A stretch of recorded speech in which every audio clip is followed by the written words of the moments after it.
Good morning, this is the Paradise Unicorn Priestess bringing you day 100 of A Course in Miracles, the Yin translation, where we use female words. This would be April 10th if you are starting at the beginning of the new year. Guiltlessness and Invulnerability.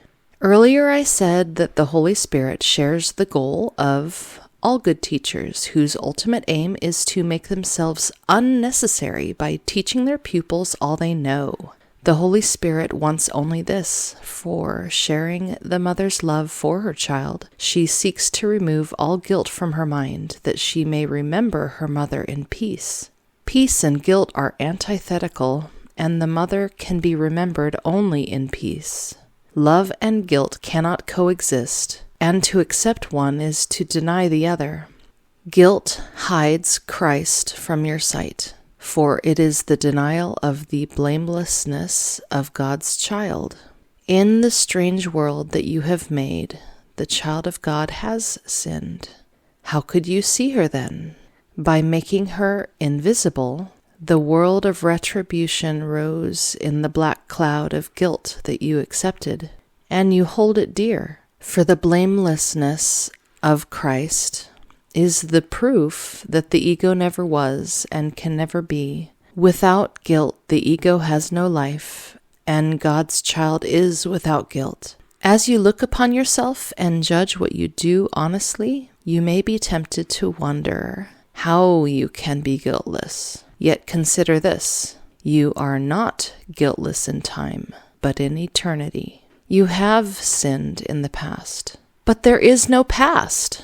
Always has no direction. Time seems to go in one direction, but when you reach its end, it will roll up like a long carpet spread along the past behind you and will disappear. As long as you believe the child of God is guilty, you will walk along this carpet believing that it leads to death, and the journey will seem long and cruel and senseless, for so it is.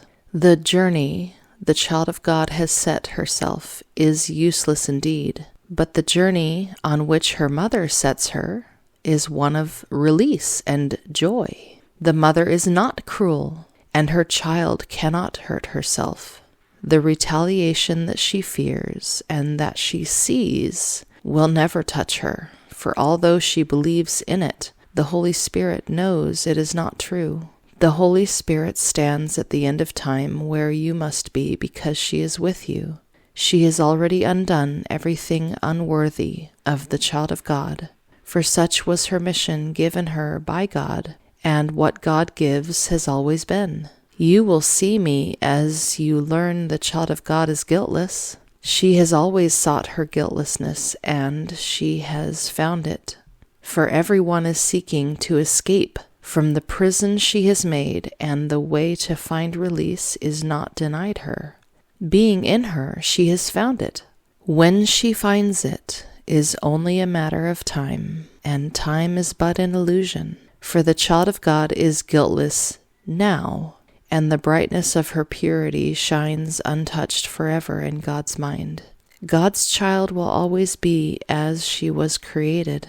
Deny your world and judge her not, for her eternal guiltlessness is in the mind of her mother and protects her forever. When you have accepted the atonement for yourself, you will realize there is no guilt in God's child, and only as you look upon her as guiltless can you understand her oneness. For the idea of guilt brings a belief in condemnation of one by another, projecting separation in place of unity. You can condemn only yourself, and by so doing you cannot know that you are God's child. You have denied the condition of her being, which is her perfect blamelessness. Out of love she was created, and in love she abides. Goodness and mercy have always followed her, for she has always extended the love of her mother. As you perceive the holy companions who travel with you, you will realize that there is no journey, but only an awakening. The child of God who sleepeth not has kept faith with her mother for you. There is no road to travel on, and no time to travel through, for God waits not for her child in time, being forever unwilling to be without her, and so it has always been. Let the holiness of God's child shine away the cloud of guilt that darkens your mind, and by accepting her purity as yours, learn of her that it is yours. You are invulnerable because you are guiltless. You can hold on to the past only through guilt, for guilt establishes that you will be punished for what you have done, and thus depends on one-dimensional time proceeding from past to future. No one who believes this can understand what always means, and therefore guilt must deprive you of the appreciation of eternity. You are immortal because you are eternal, and always must be now. Guilt, then, is a way of holding past and future in your mind to ensure the ego's continuity. For if what has been will be punished, the ego's continuity is guaranteed. Yet the guarantee of your continuity is God's, not the ego's. And immortality is the opposite of time, for time passes away while immortality is constant. Accepting the atonement teaches you what immortality is. For by accepting your guiltlessness, you learn that the past has never been, and so the future is needless and will not be. The future in time is always associated with expiation, and only guilt could induce a sense of a need for expiation. Accepting the guiltlessness of the child of God as yours is therefore God's way of reminding you of her child and what she is in truth. For God has never condemned her child, and being guiltless, she is eternal. You cannot dispel guilt by making it real and then atoning for it. This is the ego's plan, which it offers instead of dispelling it. The ego believes in atonement through attack, being fully committed to the insane notion that attack is salvation. And you who cherish guilt must also believe it. For how else, but by identifying with the ego, could you hold dear what you do not want? The ego teaches you to attack yourself because you are guilty, and this must increase the guilt, for guilt is the result of attack. In the ego's teaching, then, there is no escape from guilt, for attack makes guilt real, and if it is real, there is no way to overcome it. The Holy Spirit dispels it simply through the calm recognition that it has never been.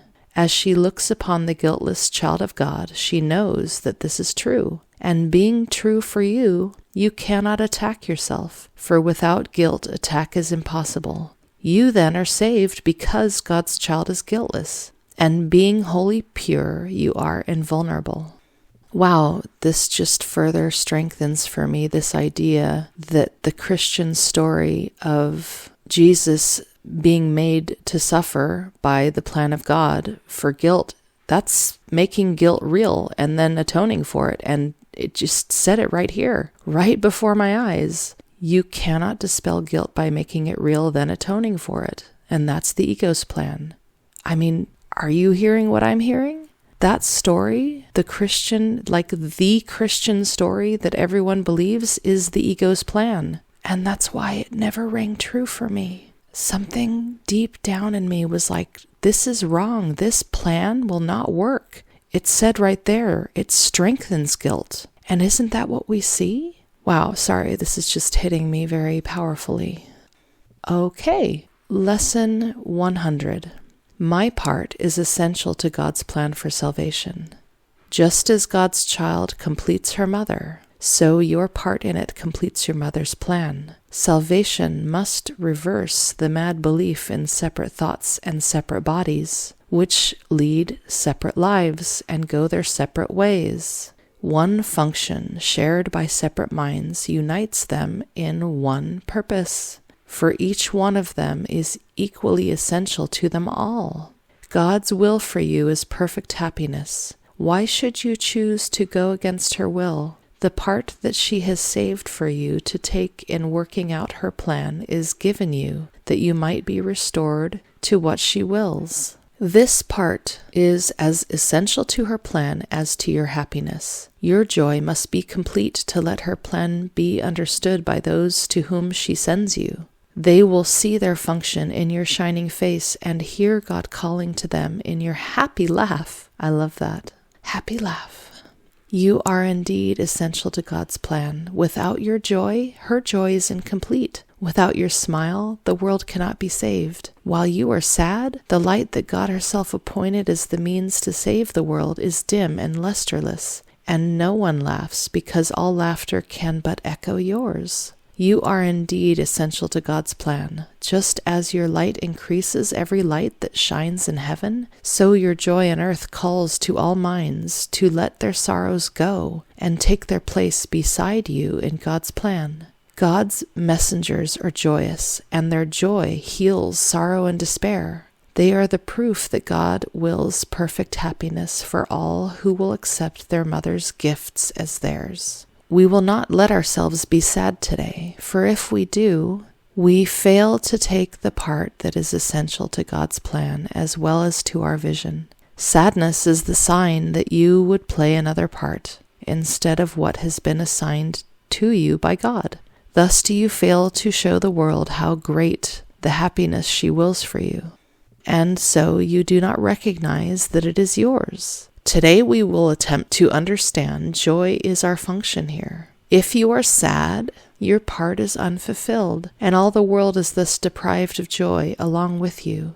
God asks you to be happy, so the world can see how much she loves her child, and wills no sorrow rises to abate her joy. No fear besets her to disturb her peace. You are God's messenger today. You bring her happiness to all you look upon, her peace to everyone who looks on you and sees her message in your happy face. We will prepare ourselves for this today in our 5-minute practice periods by feeling happiness arise in us according to our mother's will and ours. Begin the exercises with the thought today's idea contains. Then realize your part is to be happy. Only this is asked of you or anyone who wants to take her place among God's messengers. Think what this means. You have indeed been wrong in your belief that sacrifice is asked. You but receive according to God's plan and never lose or sacrifice or die. Now let us try to find that joy that proves to us and all the world God's will for us. It is your function that you find it here, and that you find it now. For this you came. Let this one be the day that you succeed. Look deep within you, undismayed by all the little thoughts and foolish goals you pass as you ascend to meet the Christ in you. She will be there, and you can reach her now. What could you rather look upon in place of her who waits that you may look on her? What little thought has power to hold you back? What foolish goal can keep you from success when she who calls to you is God herself? She will be there. You are essential to her plan. You are her messenger today, and you must find what she would have you give. Do not forget the idea for today between your hourly practice periods. It is yourself who calls to you today, and it is her you answer. Every time you tell yourself you are essential to God's plan for the salvation of the world. Oh, it's moments like these that it feels so appropriate that I call myself the Paradise Unicorn Priestess. When someone is being cynical, they always say something like, "It's not all rainbows and unicorns, you know."